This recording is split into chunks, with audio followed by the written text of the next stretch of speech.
Bonsoir à tous et bienvenue dans ce live ou peut-être dans ce replay organisé par la librairie de l'Emmanuel. Alors merci Thomas, il est derrière, il s'occupe de tout au niveau technique.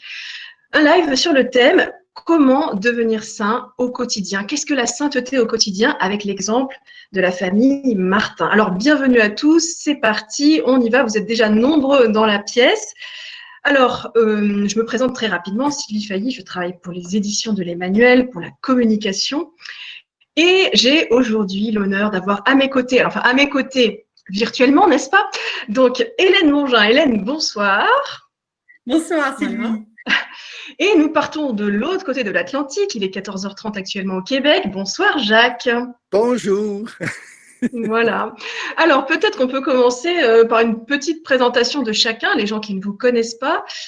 Vous êtes deux éminents spécialistes de Thérèse. Est-ce que, Hélène, tu peux nous dire qui tu es? Qui suis-je? D'où vais-je? Voilà, dans quel état tu es? Donc, Hélène Mongin, je travaille aux éditions de l'Emmanuel. Je suis éditrice. Et j'ai eu la chance de travailler pendant de nombreuses années à Lisieux, à la librairie du Carmel, auprès de Thérèse. Et puis ensuite, je suis passée du côté obscur de la force, de la librairie aux maisons d'édition, où du coup, j'ai continué à travailler avec Thérèse pour éditer des petits livres de ses œuvres, Histoire d'une âme, ses lettres, ses poésies. Et j'ai également écrit quelques livres sur Louis et Zélie Martin. Donc, Louis et Zélie Martin, Les Saints de l'Ordinaire, Louis et Zélie Martin, Dieu est premier servi, Prier 15 jours avec Louis et Zélie Martin, Faire la cuisine avec Louis et Zélie Martin, le taekwondo avec Louis et Zélie Martin. Non, les deux derniers sont des blagues. Enfin, vous voyez, j'ai... Et récemment, je n'ai pas écrit, mais j'ai édité un livre qui est, à mon avis, le meilleur sur le sujet, La famille Martin, encordée vers le ciel, de Dominique Mainviel. Si Dominique n'est pas avec nous ce soir, c'est parce qu'elle est membre consacrée de l'Institut Notre-Dame de Vie et elle est en mission au fin fond du Brésil. Mais elle prie pour nous et pour tous ceux qui nous... Tout à fait. Voilà, pour que la famille Martin nous rejoigne ce soir et qu'on passe une soirée en compagnie d'une sainte famille d'aujourd'hui. Absolument. Et Dominique qui prie pour nous effectivement ce soir. Jacques, peux-tu nous dire qui tu es, nous te présenter? Oui, alors Jacques Gauthier. Je suis né le 4 décembre 1951. Ah oui, on va peut-être pas faire tout. L'important, c'est mon baptême, le 8 décembre. Alors, c'est ça qu'il faut retenir. Bon, alors, oui, famille, une belle famille chez nous. Et puis, je suis marié, j'ai 4 enfants, j'ai 2 petits-enfants. J'ai été professeur à l'Université Saint-Paul en théologie pendant une vingtaine d'années. J'ai fait d'ailleurs mon doctorat sur un poète français, Patrice Latour-du-Pin. Et Thérèse, je la connaissais avant, mais elle est arrivée un petit peu quand j'ai vécu ma crise de la quarantaine. Et là, j'ai vraiment découvert Thérèse à travers l'abandon et la confiance. Et c'est devenu un coup de cœur, c'est devenu un coup de foudre aussi. Et j'ai commencé à écrire sur Thérèse. Le premier, c'est Toi l'amour, Thérèse de Lisieux, comme une lettre ouverte. Je suis allé à Lisieux plusieurs fois, on s'est reconnus. Et puis, j'ai donné des retraites là-bas aussi. Et maintenant, c'est ça que je fais. Je donne beaucoup, beaucoup de retraites en réalité sur Thérèse et tout ça. Et les quelques livres, le dernier en tout cas, avec Hélène. Alors, le dernier livre. Le dernier parce qu'on n'en sortira plus. Mais il y en a plusieurs autres. Thérèse, sur les familles, 10 attitudes intérieures. Et je suis très, très content d'être avec vous, justement, pour parler de la famille Martin, que je connais moins, mais que je connais quand même, mais pas comme Dominique Mainviel, dans son très, très beau livre, là, vraiment. Et en même temps, mais je salue tout le monde qui sont là, hein, ceux du Québec, particulièrement, et aussi tous les autres. Alors, bienvenue. Merci, merci Jacques. Marianne, Nadine, avec qui j'étais à dans le temps quand on était jeunes. Marlène, salut Marlène. Voilà, et bonsoir à Marlène également. Alors du coup, comment devenir saint au quotidien? Donc c'est une question qu'on peut se poser aujourd'hui dans notre canapé alors que nous sommes confinés. La sainteté peut nous paraître bien loin, mais avec effectivement la famille Martin, donc vraiment avec ce livre, on va avoir une forme de Bible sur la famille Martin pour la découvrir, pour entrer dans leur univers, dans leur quotidien et comprendre un petit peu comment ils ont commencé ce chemin de sainteté et comment ils peuvent nous inviter à nous mettre à leur suite. Alors, ce que je peux vous proposer, bonsoir à tous, en tout cas, bienvenue, bienvenue Guillemette, Estelle, tous ceux qui nous rejoignent. Ce qu'on pourrait faire d'abord, c'est commencer par faire connaissance avec la famille Martin. C'est comme ça qu'on commence une conversation, c'est qu'on se présente et on fait connaissance. Est-ce que, Hélène, tu peux nous présenter Louise, Élie, la famille? Qui est cette famille Martin et que fait-elle? Où habite-t-elle? Qui sont-ils? Alors, pour paraphraser Jacques, Louis naît en 1823 et Zélie en 1831, tous les deux dans des familles de militaires. C'est la toute petite bourgeoisie de l'époque et des familles, voilà, déjà profondément chrétiennes. Alors, Louis va connaître l'enfance d'un fils de militaire, se balader de garnison en garnison, mais il ne choisit pas le métier des armes parce que c'est un homme, voilà, attiré par le silence, le calme, l'intériorité. Et du coup, il va se consacrer à un art en pleine expansion à cette époque, qui est celui de l'horlogerie. Et donc, du coup, il va faire ses études à Nantes, à Strasbourg, à Paris, pour devenir un horloger bijoutier et finir par installer son horlogerie à Alençon. Donc, c'est un artisan commerçant, voilà, qui est connu pour son calme. On la surnomme le Martin pêcheur, puisqu'il aime beaucoup aller pêcher. Il a aussi un cercle d'amis, le cercle Vital Romet, où il manie aussi bien les controverses théologiques que le billard. Donc voilà, un jeune homme d'aujourd'hui qui a depuis toujours vraiment le désir de Dieu au cœur. Il avait cette phrase « Moi j'ai un désir, et ce désir c'est d'aimer Dieu de tout mon cœur ». Zélie, de son côté, donc elle, fille d'un gendarme qui a une toute petite retraite, ce qui fait qu'elle va connaître une enfance pauvre, mais pas tant pauvre financièrement, même si c'est le cas, que pauvre à un niveau plus émotionnel, parce que sa mère est une femme très dure, sans tendresse, et Zélie aura cette phrase terrible « Mon enfance a été triste comme un linceul ». Et elle va en rester très marquée. Donc Zélie est une femme qui est assez angoissée, qui s'inquiète pour tout, pour l'avenir de la France, pour sa famille, pour ça, mais qui va chercher à donner ce qu'elle n'a pas reçu, surtout auprès de ses enfants, c'est-à-dire énormément d'amour et de tendresse. Mais avant d'en arriver là, jeune fille, elle se prend de passion pour l'artisanat de sa ville, Alençon, qui est le Point d'Alençon. Alors, je vous invite après à aller regarder un peu ce que c'est sur Internet. C'est un art qu'on peut qualifier d'arachnéen et dans lequel Zélie excelle, à tel point qu'à l'âge de 20 ans, toute seule, sans fond, elle monte sa propre entreprise de dentelle d'Alençon. Et donc, voilà, Zélie, chef d'entreprise, ce qu'elle sera jusqu'à la fin de sa vie. Donc, nous sommes avec deux artisans commerçants et qui, dans leur jeunesse, ont ce désir de Dieu hyper fort. Je vous le disais pour Zélie, et puis Louis, elle l'écrit, je vous le disais pour Louis, et Zélie écrit de son côté « Je veux être une sainte ». Mais il faut replacer ce désir de Dieu et de sainteté dans le contexte de l'époque. C'est-à-dire que, voilà, on est au 19e siècle où, pour être saint, eh ben forcément, il fallait être prêtre, religieux. Alors, à la rigueur, si vous étiez martyr, vous aviez peut-être votre chance de monter sur les autels. Mais sinon, on ne pense pas à la sainteté tellement dans une vie de famille, dans une vie ordinaire. Donc, tous les deux vont penser, dans un premier temps, à la vie religieuse. Sauf qu'ils se font recaler. Louis au Grand Saint-Bernard, qui est un monastère qui existe encore, où des chanoines se livrent à la théologie, la liturgie et le sauvetage en montagne. Vous savez, les chiens Saint-Bernard, ça vient de là. Et ce qui aurait bien correspondu à sa personnalité, voilà, de contemplatif, silencieux, qui a un grand amour de la nature, qui est marqué également par la sensibilité romantique de son époque, donc extrêmement sensible à la beauté. Et Zélie, de son côté, s'est adressée aux sœurs de la charité, ce qui là aussi correspond bien à sa personnalité. Zélie est une femme très généreuse, le cœur sur la main, qui aime s'occuper des autres, des malades, des pauvres.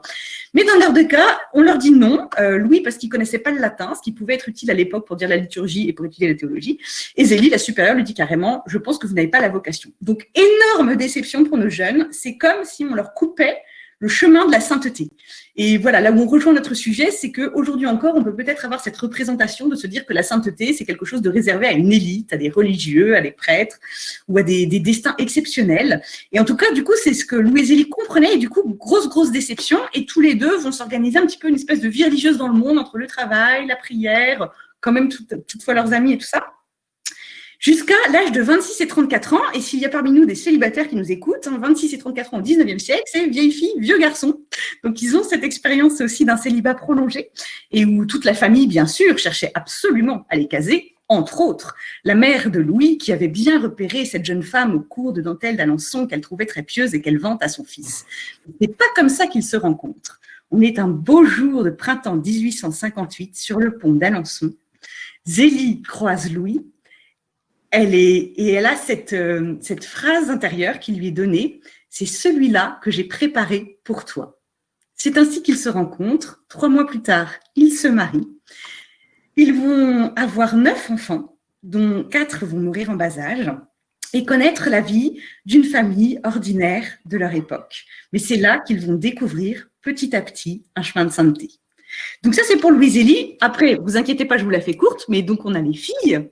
Alors nous avons Marie, l'aînée, qui, voilà, c'est la femme libre de la famille. Elle est un petit peu sauvage, elle veut toujours rester libre, indépendante, sa liberté de penser, jusque derrière les grilles du Carmel. Et puis ensuite, Pauline, la deuxième, qui est le portrait craché de sa mère, une femme de tête qui saura être la prieure du Carmel pendant 50 ans. Léonie, il y aurait beaucoup à dire sur le vilain petit canard de la famille, mais qui a fait un chemin de sainteté sans comparaison. Voilà, qui a, dans ses fragilités, dans ses difficultés, va vraiment suivre la petite voie de sa sœur Thérèse. Céline, qui sera la grande historienne familiale. Et enfin, et là, Jacques, je te laisse la parole. Qui c'est qui est là? Thérèse! Ben justement, tantôt, j'ai mis à l'issue, on m'a donné ça. C'est quand tu as parlé de la rencontre de Louis et Zélie sur le pont à Alençon. Eh bien, c'est un peu l'histoire de Sarah et Toby. Et on voit ici tous les deux sur le pont. Et à l'envers, c'est quand ils ont été déclarés bienheureux, Louis et Zélie.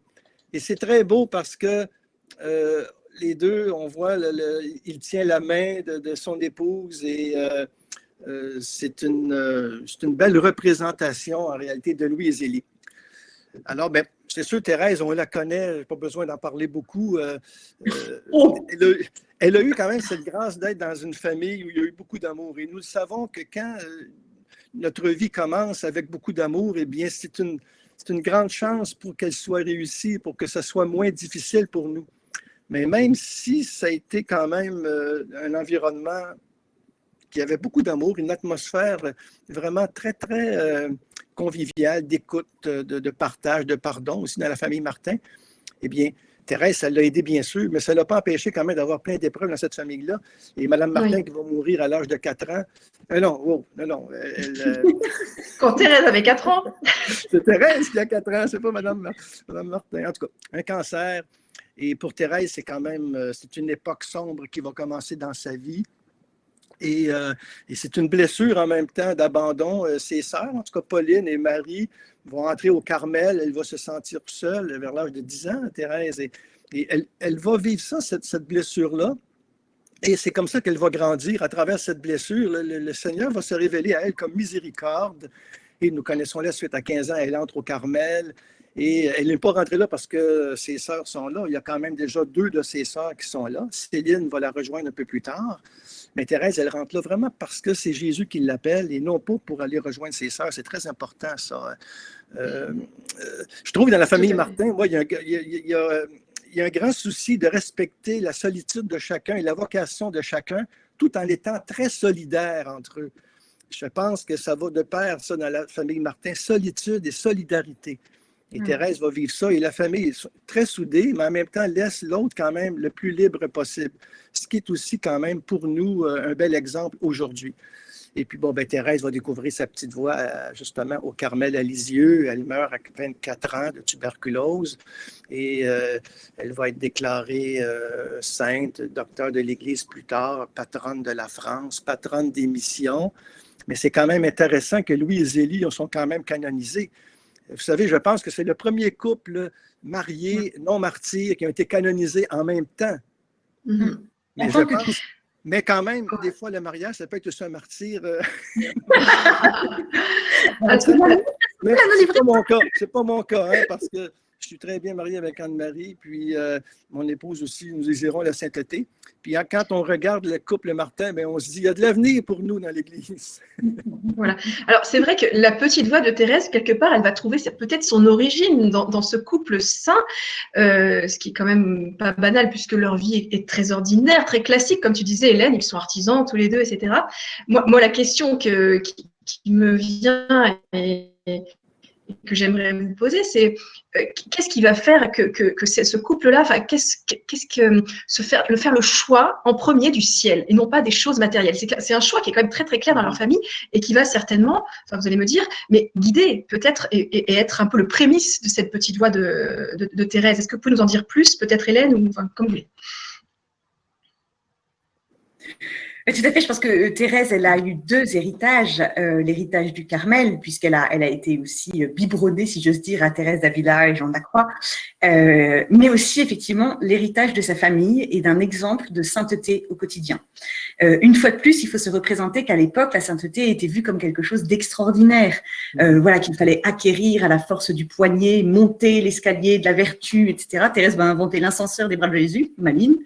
Mais du coup, voilà, elle a ce double héritage du Carmel et de sa famille qu'avec son génie propre, elle va porter à un niveau que l'on connaît. Mais effectivement, l'exemple qu'elle a eu de ses parents, c'est ce choix qu'ils avaient caractérisé par leur devise, qui était Dieu premier servi. Ouais, et c'était la devise de Jeanne d'Arc à l'origine que Louis a repris. Et vraiment, ça se manifestait très concrètement dans leur vie, déjà parce que Dieu premier servi dans leur emploi du temps. La prière était vraiment au cœur de leur vie. Alors là, vous allez frémir, chers auditeurs, puisque Louis et Zélie commençaient leur journée par la messe de 5h30 du matin. C'est là où ils sont imitables plus que sur la lettre, mais voilà, vraiment l'Eucharistie, source et sommet de la vie chrétienne, ils en ont pleinement vécu. Et puis après, il y avait ces temps de prière que peuvent connaître toutes les familles aujourd'hui, un bénédicité autour du repas, un temps de prière le soir avant d'aller se coucher. Et à travers ces temps de prière qui rythmaient leur journée, finalement, c'est toute leur journée qu'ils passaient en compagnie de Dieu. C'est très frappant quand on lit les lettres de Zélie, puisque c'est elle essentiellement qui écrivait la correspondance. Vous savez que les hommes n'aiment pas écrire. Mais vraiment, on a l'impression que Dieu est comme un membre de la famille, présent sous le toit. Elle l'appelle ce bon père. C'est comme ça qu'elle en parle le plus souvent. Voilà, qui est là avec eux, qu'on consulte, à qui on remet toutes les affaires, dont on parle, à qui l'on parle, que l'on prie. Et donc, du coup, vraiment, Dieu était extrêmement présent dans leur vie, et pas par des moyens extraordinaires, mais par ce choix de lui donner la première place. Donc, c'est pas une sainteté au rabais, hein, il y a quelque chose d'héroïque parfois dans ce choix, parce que, par exemple, si on revient sur la question de la messe, à la fin de leur vie respective, ils vont utiliser Louis et Zélie, leur dernière force pour s'y rendre. Zélie, avec son cancer généralisé dans des souffrances atroces, fait tout ce qu'elle peut pour se lever, pour aller à la messe dans les derniers jours de sa vie. Et Louis, alors qu'il est en train de perdre la tête, lui-même, dès qu'il a un éclair de conscience, la première chose qu'il va, c'est qu'il va à la chapelle de son hôpital psychiatrique. Et il répète sans cesse tout pour la plus grande gloire de Dieu, tout pour la plus grande gloire de Dieu. Donc c'est dire, voilà, si cet amour de l'Eucharistie dont ils ont vécu au quotidien leur a permis d'y puiser l'amour de Dieu qu'ensuite ils ont fait rejaillir autour d'eux. Ça, on pourrait y revenir. Jacques. Oui, Jacques, oui, si tu veux rebondir. Ce qu'il faut retenir aussi dans ce que Hélène a dit, c'est vraiment Dieu premier servi. Ça, c'est tellement frappant. Et chacun, on peut l'intégrer dans nos vies de toute façon, hein, mais Dieu premier servi, pour les Martins, ça a été justement cette attention à l'autre et au plus petit. Et bien sûr, il y avait la messe aussi, mais il y avait aussi ce souci des plus pauvres. Parce qu'on peut dire, bah ouais, la famille Martin, c'est des catholiques bourgeois, il y avait beaucoup d'argent. Mais ouais, attention, là, d'abord, il n'y en avait pas tant que ça. Puis deuxièmement, c'est pas parce que tu es bourgeois que c'est négatif, dans le sens qu'ils n'étaient pas attachés, eux, aux biens matériels. Ils vivaient vraiment, ils voulaient vivre l'Évangile. Et moi, ça m'interpelle énormément, ce souci des pauvres. Souvent, ils invitaient quelqu'un à leur table ou bien Thérèse ou une des enfants allait donner à manger à quelqu'un dans la rue qui en avait besoin. Il y avait tout le temps ce souci-là. Et dans leur vie, il y a plein d'exemples où ils vont aider des personnes en difficulté, des enfants qui soient placés dans un foyer qui soit convenable, un orphelin. C'est l'Évangile au quotidien. Et c'est très parlant pour nous parce que justement, c'est la prière, bien sûr, mais en même temps, c'est vraiment incarné. Hein, comme des fois, on dit au Québec, en tout cas, on disait ça à Gatineau, on dit il faut que les bottines suivent les babines. On a beau parler de l'Évangile et tout ça, mais concrètement, on la vit. Et ils l'ont vécu fortement, ça, ce désir du ciel qu'ils avaient, que l'Eucharistie leur donnait, mais en même temps, ce ciel qui était aussi dans le cœur du pauvre, du plus petit. Et c'est pour ça qu'ils vont bien, bien s'occuper de leurs enfants. Et moi, ça m'a beaucoup touché, justement, en lisant le livre, entre autres, de voir que je le savais aussi, mais quand on le lit, on en prend conscience. Comme quand Mme Martin, elle sait qu'elle a le cancer, eh bien, elle va vouloir vraiment s'occuper d'une manière très, très forte. Léonie, qui a plus de difficultés à vivre parce qu'elle était quand même manipulée par la bonne, hein, celle qui s'occupait des autres, là, en fin de compte. Il ne faut pas tout dévoiler, non, Jacques. je sais, mais c'est pour dire quand même, c'est incarné, c'est au quotidien, et c'est vrai que c'est une famille quand même, je ne dirais pas qu'elle est exemplaire dans le sens que qui n'ont pas de défauts et tout ça, c'est pas une famille parfaite, mais c'est une famille qui voulait aimer. Et c'est ça que Dieu veut pour nous, Dieu premier servi, dans le sens qu'il veut que nous nous aimions. Mais la perfection, on le sait bien qu'on ne l'atteint pas en ce monde. Mais ce désir du ciel-là, moi, je trouve ça très, très beau quand même, dans le quotidien. Alors, ce n'était pas une famille parfaite, ça me fait penser à une anecdote. Hélène, visiblement, Zélie avait un assez franc-parler. Peut-être que tu peux nous en dire quelques mots. Visiblement, elle était un peu comme nous. D'accord, je vois à quoi tu fais allusion. Sylvie, tu porteras la responsabilité de cette citation de Zélie, chers auditeurs, que vous allez découvrir en avant-première parce que personne n'en avait encore parlé. Voilà, mais j'espère que vous ne serez pas choqués. Nous sommes 15 ans après sa mort et sa fille Pauline, qui est alors carmélite, écrit à sa petite sœur Céline, qui est en dehors encore du Carmel, pour lui demander de faire des courses et d'acheter des figues. Et elle lui dit, écoute, est-ce que tu peux nous prendre des figues de bonne qualité parce que ce que nous prend d'habitude la prieure, comme disait toujours notre chère mère, c'est vraiment de la saloperie de saloperie. Donc, voilà. Alors, comme ça, vous avez une situation de saint qui sort de l'ordinaire, si j'ose dire, mais qui en même temps est tellement ordinaire. J'avoue que j'ai beaucoup répété depuis que j'ai découvert, c'est un peu un scoop quand même que nous tenons de Dominique Mainviel, cette citation, parce que je me suis dit, donc, même les saints pouvaient mal parler. Et je pense que ça rejoint le point de cette soirée, qui est de dire que la sainteté est possible dans une vie ordinaire. Je suppose que la plupart des gens qui nous écoutent, un gros mot leur a un jour échappé, voire régulièrement, voire chaque jour. Eh bien, voilà, c'est pas ça qui est un obstacle à la sainteté. Et Louis et Zélie sont les témoins d'une sainteté, de cet amour de Dieu, de cet amour des autres, vécu dans vraiment la vie de monsieur et madame tout le monde. Et moi, c'est ce que j'ai énormément aimé dans le livre de Dominique, parce qu'en le travaillant, j'ai eu l'impression de passer des semaines un peu sous le toit des Martins, de les voir vivre. Et quand on les voit vivre, eh ben, on se retrouve dans un environnement tellement ordinaire.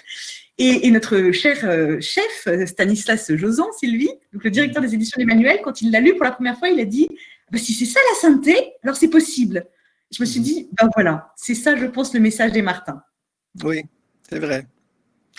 Oui, et c'est dans le quotidien. Et quand on voit leur vie, c'est une vie traversée d'épreuves. Écoute, perdre 4 enfants, Hélène qui avait déjà 5 ans, d'autres. C'est fou. Moi, ça m'a beaucoup touché. Cette vie de famille traversée de deuil, de travail aussi. Mme Martin, elle travaillait beaucoup. C'est vrai qu'elle était plus angoissée. C'est vrai qu'elle s'en faisait. Et M. Martin va délaisser justement son atelier de bijouterie justement pour aider sa femme dans le Point d'Alençon, qui était quand même une artiste dans ce Point d'Alençon qui est reconnu à travers le monde. Mais à travers ça, quand même, perdre ses enfants comme ça, mettons-nous à leur place. Là. Moi, j'en ai 4, j'ai 2 petits-enfants. Voilà. 6 sur 9 enfants en perdent 4 quand même. Et quand on le voit dans la manière que ça s'est vécu aussi, et eux, toujours, tout le temps, ils disaient, ils se raccrochaient justement, Dieu premier servi, dans le sens qu'ils avaient confiance. Ils restaient dans la confiance au Seigneur. Je ne sais pas si vous comprenez ce que je veux dire. Il y aurait de quoi désespérer, mais leur foi ne faiblissait pas. Et pour eux, c'était des anges au ciel. Et Thérèse va souvent les prier. Elle s'appelait mes 4 petits anges. Dans la communion des saints, c'est ça. Les personnes qui sont parties, que ce soit des enfants, des fausses couches, que ce soit des parents, dans la famille, dans la foi, nous ne les perdons pas. Ils sont arrivés, tout simplement. Ils ne sont pas partis, ils sont arrivés. Et dans la communion des saints, nous les rejoignons. Et ça, Thérèse, elle a un souci très, très fort de la communion des saints.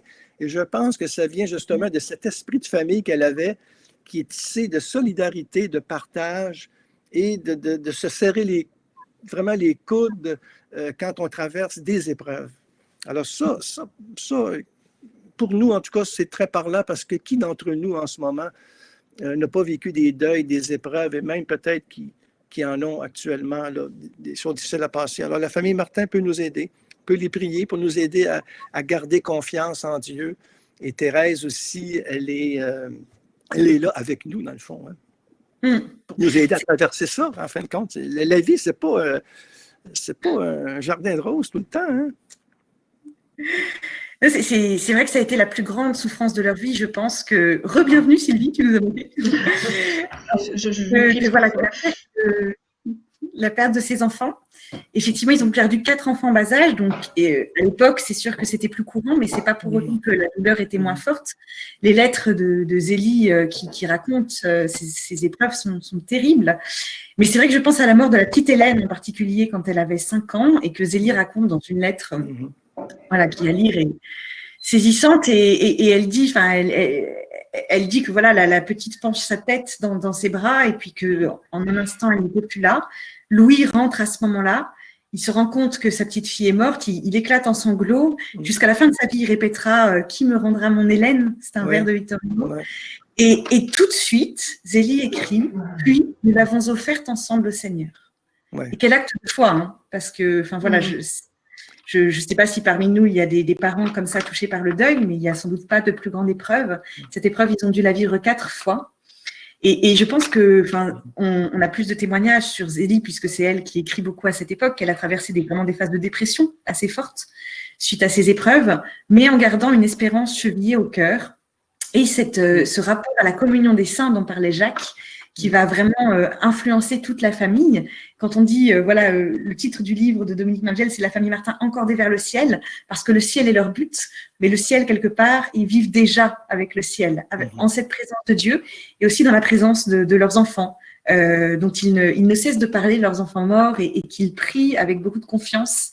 Et Zélie dit que elle, sa priorité, c'était pas d'élever des enfants pour qu'ils soient riches, qu'ils soient équilibrés, qu'ils aient des grands postes, ni même qu'ils aient une belle vie. Elle dit que elle élevait ses enfants pour le ciel. Oui. Et Thérèse va reprendre l'expression, elle parle du ciel de notre âme. C'est beau ça, parce que le ciel, on peut voir quelque chose d'abstrait, mais le ciel, il est d'abord en nous. Le ciel, il est en nous. Et la famille Martin avait cette conscience de la présence de Dieu. Et Thérèse, dans ses écrits, va souvent parler dans le ciel de mon âme. Ça va être repris par Élisabeth de la Trinité. C'est très beau. Il y a aussi un auteur qu'on n'a pas nommé, qui est quand même très important dans la famille Martin, c'est François de Sales. On a parlé de Thérèse, de Jean de la Croix, bien sûr, mais Jean de la Croix et Thérèse de Villa, c'est beaucoup la petite Thérèse. Hein. C'est surtout Jean de la Croix, c'est vraiment la petite Thérèse. Mais François de Sales a beaucoup aidé la famille Martin. Ils étaient imbibés de sa spiritualité. Et c'est très beau parce que François de Sales, il a montré en réalité que la sainteté se vit au quotidien et que la rue, c'est notre cloître, dans le fond, et qu'autour de nous, eh bien, c'est là que ça se vit. Pas besoin d'être dans un monastère. C'était très révolutionnaire à l'époque. Et je pense que c'est le seul Français qui est docteur de l'Église avec Thérèse et Lisieux, d'ailleurs, François de Sales. Alors, les deux sont ensemble, ils sont docteurs de l'Église. Justement, du coup, est-ce que vous pouvez nous donner, pour nous, notre quotidien, notre vie tellement banale, si on devait résumer, entre guillemets, ces pistes pour cette sainteté au quotidien, comment on pourrait les exprimer, ces pistes de sainteté pour suivre le Seigneur et faire le choix du ciel comme les Martins? Jacques? Ah ben, moi, c'est drôle, le premier mot qui me vient en tête, c'est pardonner. C'est fou, je ne sais pas pourquoi, là, ça me vient tout de suite. Je pense que si on veut vivre la sainteté, il faut pardonner. Bien, il faut, dans le fond, c'est sûr, c'est un impératif qu'on se donne, mais le pardon, c'est la voie de la sainteté. Et dans la famille Martin, le pardon était là aussi. Des fois, il y a eu des impatiences, tout ça, et la famille se demandait pardon. Ça, on peut vivre ça vraiment aussi au quotidien. Et puis aussi, je dirais, dans le fond, une piste de sainteté qu'on retrouve vraiment Dieu premier servi, oui, que Dieu soit au cœur de notre vie. Et la prière va l'être, hein, parce que souvent, la prière, c'est sporadique. Mais si vraiment Dieu est au cœur de notre vie, la prière va l'être aussi, parce que la prière est le moyen par excellence d'entrer en relation avec Dieu. Et ça, c'est un moyen de sainteté. Moi, en tout cas, constamment, en tout cas, c'est vraiment devenu plus naturel, de plus en plus, même en faisant mon jogging, tout ça. Je parle à Dieu comme un ami. Je chante, je lui parle, c'est une prière constante. Je pense que c'est ça aussi, la sainteté, qui nous aide, en fin de compte, à la vivre au quotidien. Le souci du plus petit, du pauvre, et dans chaque famille, il y a toujours un petit mouton noir. On a aussi la famille Martin, c'était Léonie. Combien qui se sont occupés de Léonie, ils ont souffert avec elle, ils l'ont aidée. Le souci du plus petit que Jésus nous dit, tout ce que vous avez fait au plus petit entre les miens, c'est à moi que vous l'avez fait. Eh bien, ça, pour moi, c'est très, très parlant d'une piste de sainteté au quotidien. Et bon, écoutez, je ne veux pas, parce que j'ai écrit un livre, Devenir saint, je peux, là, je parti. Voilà, l'idée c'est de donner, quelques pistes. Il y en a d'autres qui vont revenir. Mais... Merci. Et d'ailleurs, j'invite tous ceux qui sont avec nous ce soir à poser leurs questions, hein, parce qu'on va passer peut-être plus à la phase questions. Et donc, Hélène, si tu voulais compléter ce qu'a dit Jacques sur des... Oh, c'est difficile. Une fois qu'on a dit Dieu premier servi, et puis l'amour de nos frères. Mais c'est vrai que peut-être, et là c'est Thérèse qui nous l'a montré particulièrement, de redire effectivement que la sainteté n'est pas une affaire de vertu héroïque, de ce qu'on appelait à cette époque effectivement le grand escalier de la vertu, qu'il fallait monter à la force du poignet, dans la l'ascèse et la mort à soi-même, etc. Et Thérèse a vraiment opéré une révolution copernicienne, et je pense en s'inspirant de l'exemple de ses parents, de dire, en fait, non, ce qui va faire notre sainteté, c'est pas nos grands efforts, c'est notre désir d'être saint, et que Dieu va venir combler. C'est lui qui nous donne ce désir, et c'est lui qui va être l'ascenseur qui va nous porter au sommet de la montagne, et non pas nos grands efforts vertueux, même si, comme elle le dit, faut pas jeter le bébé avec l'eau du bain, il faut toujours lever son petit pied pour essayer de monter la première marche de l'escalier, puis on n'y arrive pas. Vous savez, cet effort qu'on essaie sans arrêt de faire sur cette vertu qui nous manque, sur ce péché qu'on n'arrive pas à dépasser. Thérèse, elle a vécu ça aussi dans sa jeunesse, parce qu'à un autre niveau, mais elle avait une sensibilité exacerbée après avoir perdu sa mère à l'âge de 4 ans. Comme elle disait, elle passait son temps à pleurer, puis ensuite à pleurer d'avoir pleuré. Et elle était complètement enfermée là-dedans. Et c'était terrible aussi à vivre en famille.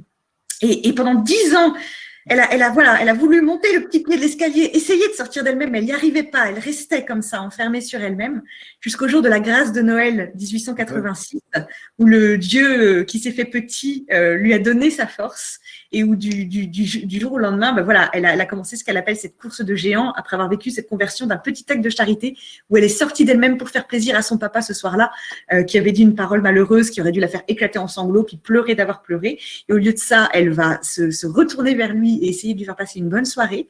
Et du coup, je trouve que c'est un exemple assez probant de cette sainteté dans l'ordinaire, qui n'est pas une sainteté faite de nos efforts, même s'ils doivent être là, mais qui est vraiment donnée par Dieu.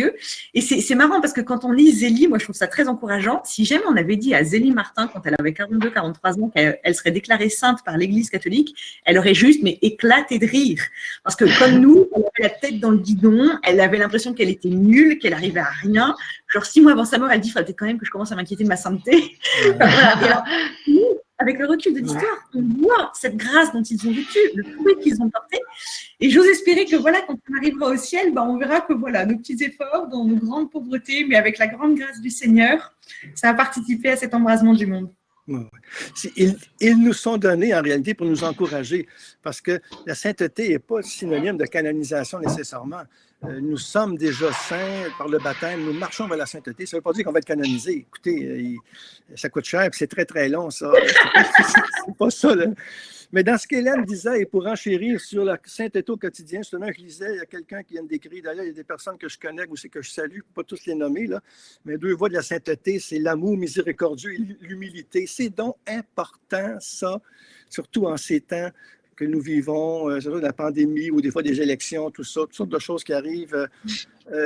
Vivre, je dirais, accueillir l'autre dans la miséricorde, ne pas juger.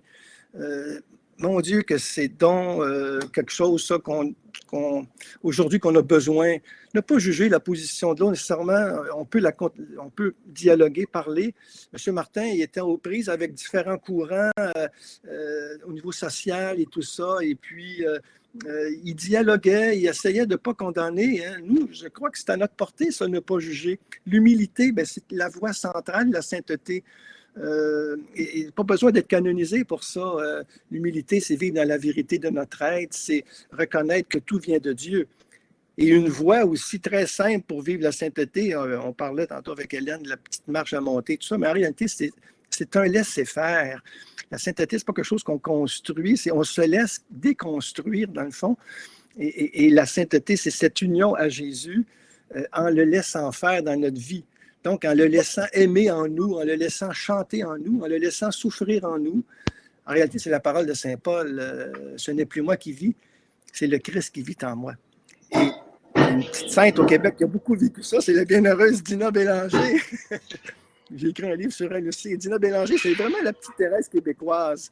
Et elle a beaucoup, beaucoup mis cette parole-là de Saint Paul dans sa vie. Ce n'est plus moi qui vis, c'est le Christ qui vit en moi. Alors, à ce moment-là, tout est possible. Et on passe de mort à résurrection tout le temps, mais le Christ, il est là. Alors, s'il est là, ben, l'essentiel est là. Tout est grâce, comme disait Thérèse.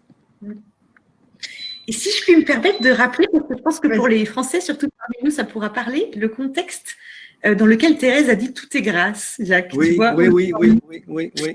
C'était à quelques semaines de sa mort. Et Thérèse se préparait à recevoir le sacrement des malades, au cours duquel il y a une communion, mais elle était tellement malade que peut-être elle ne pourrait pas communier, parce que ça allait la rendre malade.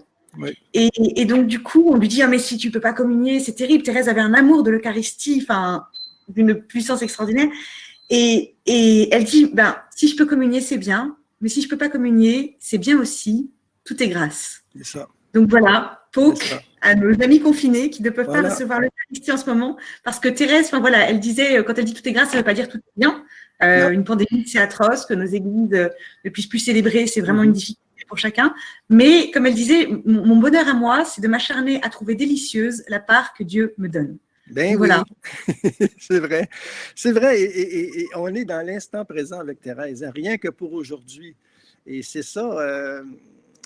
il faut tout prendre en réalité comme une occasion de rencontre. C'est vrai, une rencontre de Dieu, mais c'est vrai que le sacrement est vraiment l'occasion ultime de la rencontre. Là. Il y a vraiment une rencontre très forte qui se fait. Mais quand on est privé des sacrements d'une manière ou d'une autre, tout est grâce aussi. Parce que le Seigneur, il est toujours là, lui, dans le ciel de notre âme. Je répète ça parce qu'on oublie que nous sommes des porteurs de Dieu. Nous oublions que Dieu habite en nous. Et les Martins avaient cette conscience-là de la présence de Dieu en nous.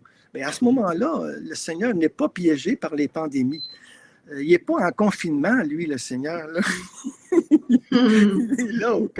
Il est là au cœur de nos vies. Et puis, il nous connaît par notre nom. Il sait ce qu'on a besoin.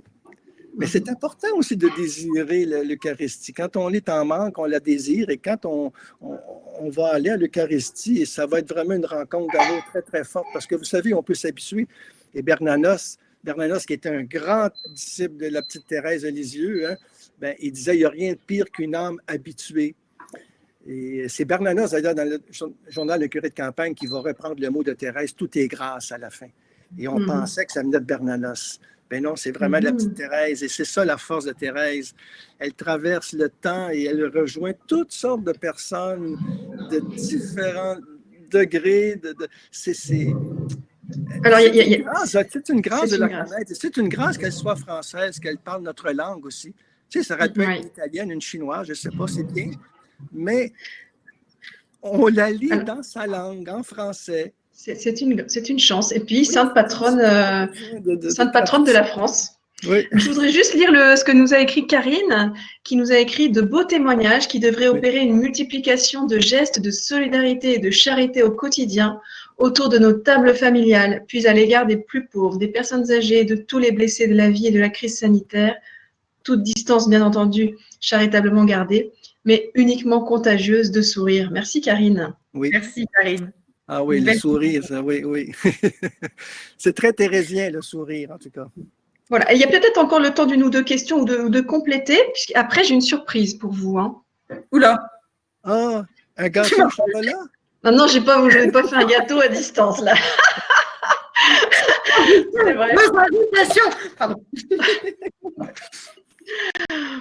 Alors du coup, oui, peut-être pour donner encore quelques petites choses pour compléter. S'il y a des questions, peut-être. Hein, il y a des questions parce que je crois que tout le monde est scotché, tout le monde est. Ah, il y a des questions dans la rubrique, nous dit-on. Ah, super. Eh ben, on va Elle est pouvoir où, la rubrique? découvrir en même temps le logiciel. Merci. Le lien entre Saint-François de Sales et Sainte-Thérèse, la question des familles reconstruites. Je vous laisse continuer. Alors, sur Thérèse, sur Saint-François de Sales et Thérèse, attendez, je cherche la photo parce que dans le livre, on a mis des photos. On n'a pas mis de coloriage, hein, mais on a mis des photos. Dans la famille Martin, je tiens à vous présenter Élise. Élise, qui était la sœur de Zélie, qui est devenue visitandine et qui va avoir une influence que moi je ne soupçonnais pas et que j'ai découverte dans ce livre, puisque donc Visitandine, c'est la communauté fondée par saint François de Sales. Oui. Et comme le rappelait Jacques, François de Sales a été un des premiers à dire que la sainteté pouvait être vécue par tous, et à une époque déjà marquée par le jansénisme, a rappelé que Dieu était avant tout un Dieu de douceur, un Dieu présent à nos côtés. Et donc Élise va vraiment expérimenter profondément la spiritualité de François de Sales à la Visitation, et dans les lettres qu'elle écrit à Zélie, qui sont mais extraordinaires, qui sont des lettres d'accompagnement spirituel, de conseils, eh bien, elle fait découvrir à Zélie toute cette spiritualité.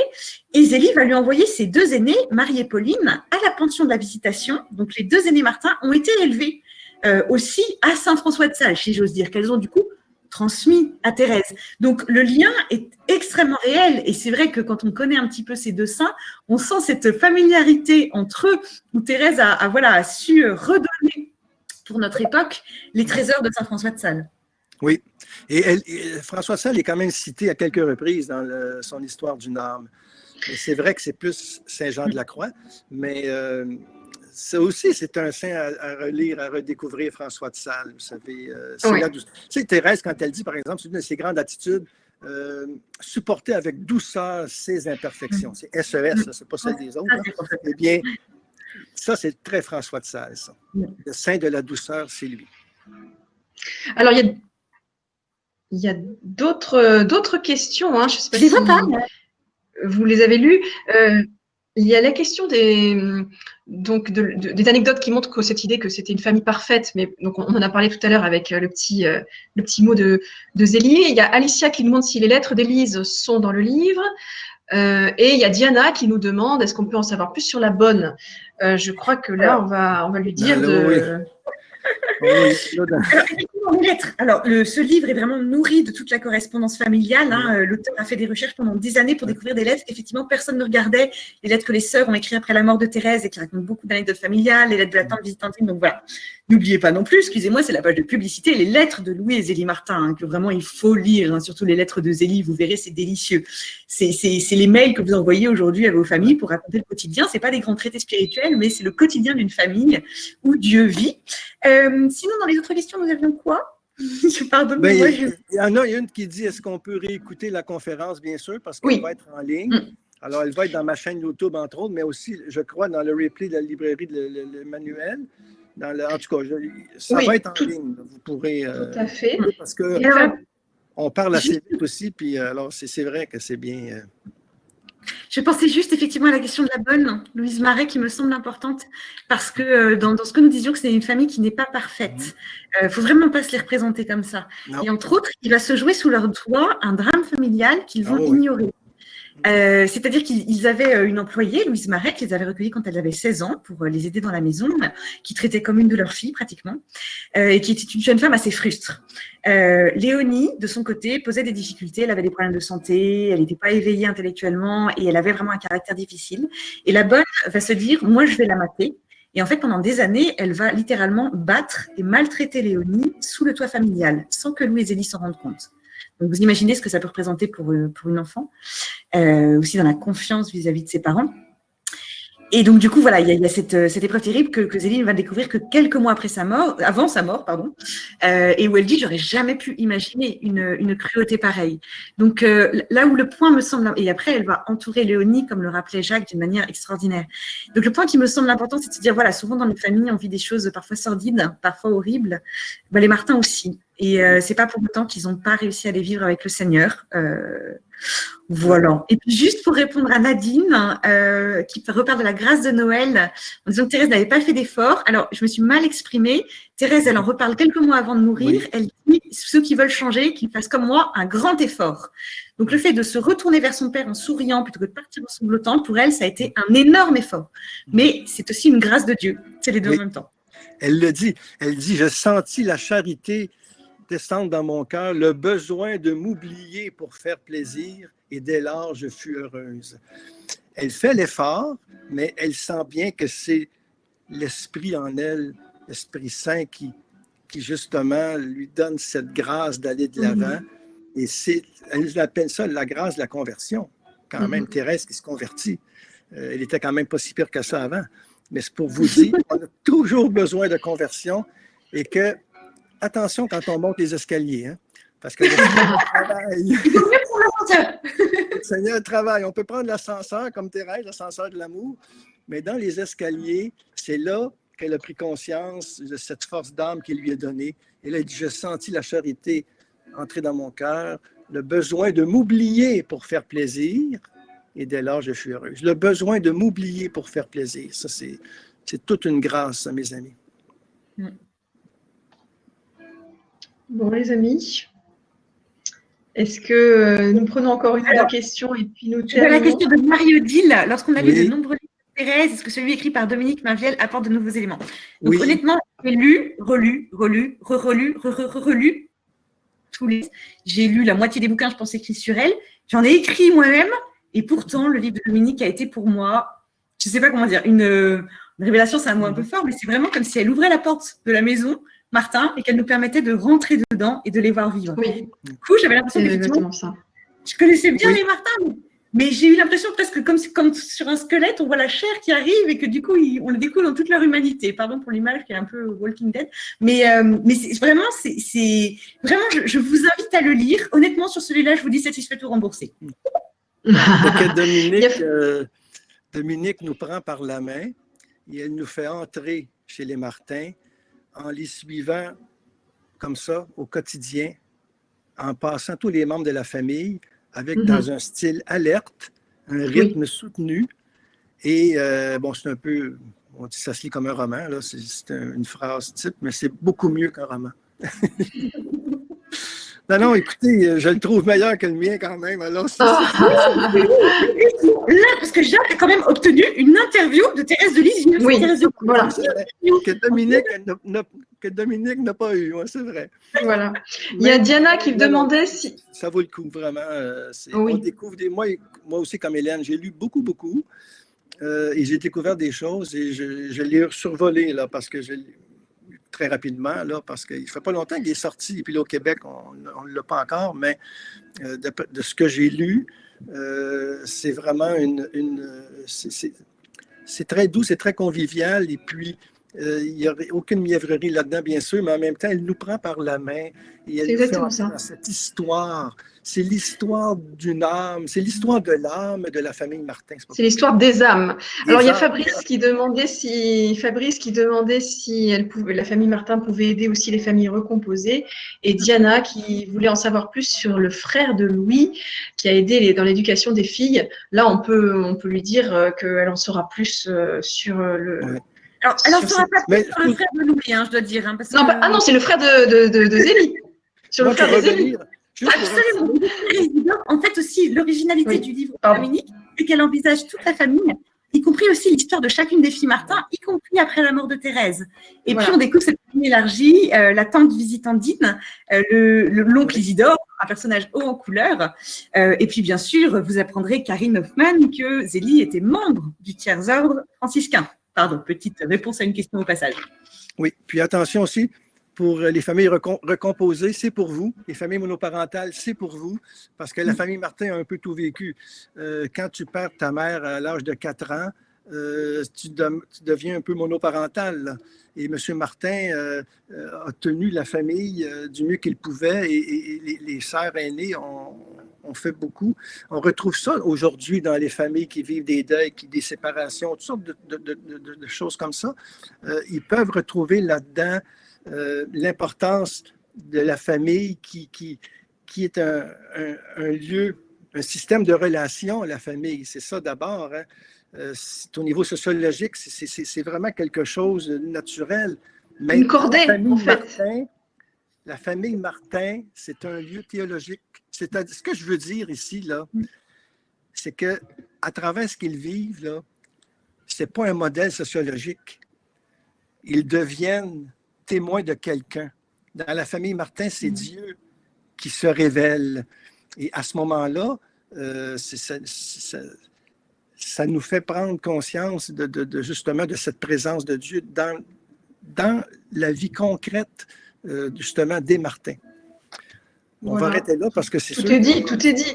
Alors, du coup, je vous propose, avant de terminer, parce qu'on va terminer par une prière, de vous lire la surprise. Oui. La surprise, c'est un petit texte que nous a fait Dominique. Voilà, Dominique Mainviel, qui est l'auteur de ce livre, qui nous écrit un petit texte, qui pense bien à nous ce soir et qui est en communion de prière. Alors, je cite Dominique. J'ai eu quelques retours de personnes qui ont déjà lu La famille Martin encordée vers le ciel. Certaines ne la connaissaient guère, mais sont enthousiasmées. Et pour cause. Cette famille est tellement abordable. Elle traverse les siècles parce qu'elle vit de l'essentiel. Pour elle, l'essentiel, c'est Dieu qui nous appelle à partager sa vie d'amour pour l'éternité. Alors évidemment, ils choisissent ce qui y conduit. Certes, c'est un peu exigeant car il faut faire des choix. Mais ces choix apportent de la joie et une joie qui dure, qui construit, qui fait avancer, contrairement à bien des choix que nous faisons. On a donc là une famille très simple qui nous apprend à traverser toutes les difficultés de la vie, ils n'en ont pas manqué, et à profiter de ses joies. Une famille d'autant plus tournée vers les autres qu'ils sont très unis entre eux parce que le bien de l'autre compte avant le sien propre. C'est la clé de la cordée. Ici, au Brésil, je rencontre des communautés et des couples qui ont pris les Martins comme patrons de leur maison. Je peux vous assurer que ce sont des gens heureux. On respire dans la famille Martin la vie vécue à plein, ça n'a pas de frontières. Oui, la famille Martin donne envie de savourer les gouttes de bonheur de chaque instant de la vie qui nous conduisent au grand bonheur. Leur but, se retrouver tous en Dieu, au ciel. Amen. Voilà. Amen.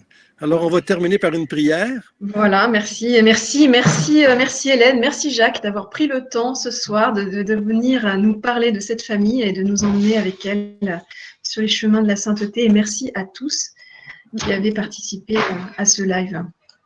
Alors, c'est ça, on va faire une prière toute simple. On va finir par un Notre Père tous ensemble. Nous sommes unis dans cette prière que Jésus nous a laissée. Alors, Seigneur, nous te rendons grâce pour la famille Martin que tu nous as donnée comme témoins.